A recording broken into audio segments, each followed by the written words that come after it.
السلام علیکم، آپ دیکھ رہے ہیں ایشین نیوز HD اور میرا نام خبر شامل کر رہے ہیں تحصیل میلسی ٹبہ سلطان پور سے نمائندہ ایشین نیوز عبدالشکور چشتی کی رپورٹ کے مطابق ٹبہ سلطان پور کے نواحی گاؤں چک نمبر 198 WME میں زمین کے تنازع کی وجہ سے دو گروپوں میں جھگڑا۔ تفصیلات کے مطابق ٹبہ سلطان پور کے نواحی گاؤں 198 WME میں دو گروپوں میں زمین کا تنازع چل رہا تھا۔ گزشتہ رات ذوالفقار راجپوت، شعیب رندھاوا اور سرفراز راجپوت نے اپنے دیگر ساتھیوں کے ساتھ مل کر بلوچ برادری کے لوگوں پر حملہ کر دیا جو کہ اپنے کھیتوں میں کام کر رہے تھے۔ ذوالفقار راجپوت اور شعیب رندھاوا نے مل کر چھریوں کے وار کیے۔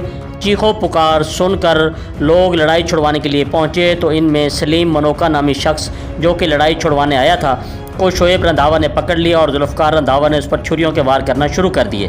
جب مدد کے لیے آئے لوگوں کی تعداد بڑھنے لگی تو ملزمان نے بھاگنے کی کوشش کی۔ باقی ملزمان بھاگنے میں کامیاب ہو گئے لیکن ذوالفقار راجپوت کو لوگوں نے پکڑ کر 15 پر کال کر کے حوالہ پولیس کر دیا۔ ریسکیو 11 روٹ ٹبہ نے موقع پر پہنچ کر زخمیوں کو RHC ہاسپٹل ٹبہ سلطان پور منتقل کیا، جہاں پر زخمیوں کی حالت دیکھتے ہوئے RHC ٹبہ نے زخمیوں کو نشتر اسپتال ملتان ریفر کر دیا۔ ان میں سے ایک زخمی سلیم کنو نامی شخص موت اور زندگی کی کشمکش میں زخموں کی تاب نہ لاتے ہوئے جاں بحق ہو گیا۔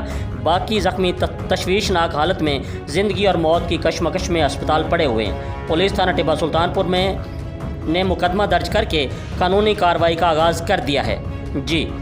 مزید خبروں سے باخبر رہنے کے لیے دیکھتے رہیے ایشین نیوز HD۔